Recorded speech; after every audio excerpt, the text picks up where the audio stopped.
நண்பர்களே, உங்களுடைய ரயில் பயணம் மிக விரைவில் மாற இருக்கு. நீங்க பயணம் பண்ண போற அந்த ட்ரெயினுடைய என்ஜின் பார்த்தீங்கன்னா ஹைட்ரஜன் பவர்டு என்ஜினா இருக்க போது. உங்களுடைய தாத்தா பாட்டி காலத்துல நீராவி என்ஜின் இருந்தது. உங்களுடைய அப்பா அம்மா பயணம் பண்ண ட்ரெயின்லாம் டீசல் லோக்கோவா இருந்தது. இப்போ நீங்க பண்ற பயணம் எல்லாமே எலக்ட்ரிக் ரயிலில் பயணம் பண்றீங்க. இனி அடுத்ததா நம்ம பயணம் பண்ண போறது என்ஜின் பார்த்தீங்கன்னா ஹைட்ரஜன் ரயில் என்ஜின். வணக்கம் நண்பர்களே, நம்முடைய இந்திய ரயில்வே பார்த்தீங்கன்னா நேற்றுக்கு ஒரு மாபெரும் புரட்சி பண்ணிட்டாங்க. நம்முடைய சென்னையில் இருக்கிற இன்டகிரேட்டட் கோச் ஃபேக்டரி என சொல்லப்படும் ஐசிஎஃப் பார்த்தீங்கன்னா புத்தம் புதுசாக ஒரு ஹைட்ரோஜன் பவர்டு என்ஜினை கண்டுபிடிச்சிருக்கிறாங்க.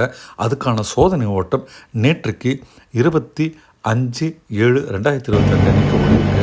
இந்த ஹைட்ரோ பவர்டு ரயில் இன்ஜினுடைய கெப்பாசிட்டி பார்த்தீங்கன்னா 1200 குதிரை திறன் என சொல்லப்படும் ஹார்ஸ் பவர் கொண்டது. இந்த ஹைட்ரஜன் ட்ரெயின் மற்ற சில நாடுகள்லையும் இப்போ இயங்கிக்கிட்டு இருக்கு. ஆனால் அதனுடைய பவர் பார்த்தீங்கன்னா 500லேருந்து 600 ஹெச்பி தான். ஆனால் நம்ம சென்னையில் இருக்கிற ஐசிஎஃப் 1200 ஹெச்பியில் ஓடுற ட்ரெயினுக்கு இப்போ கண்டுபிடிச்சிருக்கிறாங்க. இந்த ரயில் பார்த்தீங்கன்னா மணிக்கு 140 கிலோமீட்டர் வேகத்தில் ஓடக்கூடியது. இது ஹைட்ரோ பவர்னால இந்த ட்ரெயின் என்ஜினுக்கு கரண்ட் தேவையில்லைன்றதுனால கரண்ட் இல்லாத ஊர்களிலும் இந்த ட்ரெயினை ஓட்டலாம்.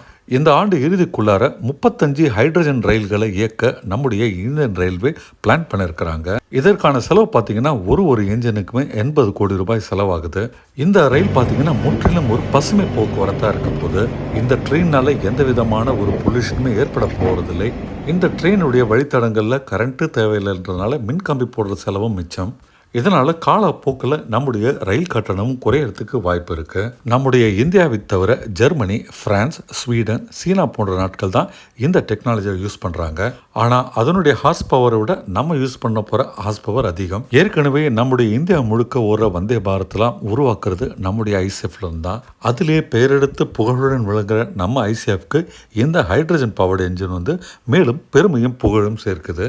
இந்த ஒரு புதுமையான ஹைட்ரஜன் பவர்டு ரயிலை பற்றி உங்களுடைய கருத்துக்கள் என்ன கமெண்ட்டில் சொல்லுங்கள். வீடியோ பிடிச்சிருந்தா மறக்காமல் லைக் பட்டன் ப்ரெஸ் பண்ணுங்கள். சேனலுக்கு இப்போ தான் வந்திருக்கீங்கன்னா மறக்காமல் சப்ஸ்கிரைபும் பண்ணுங்கள். அடுத்த வீடியோவில் காண்கிறேன்.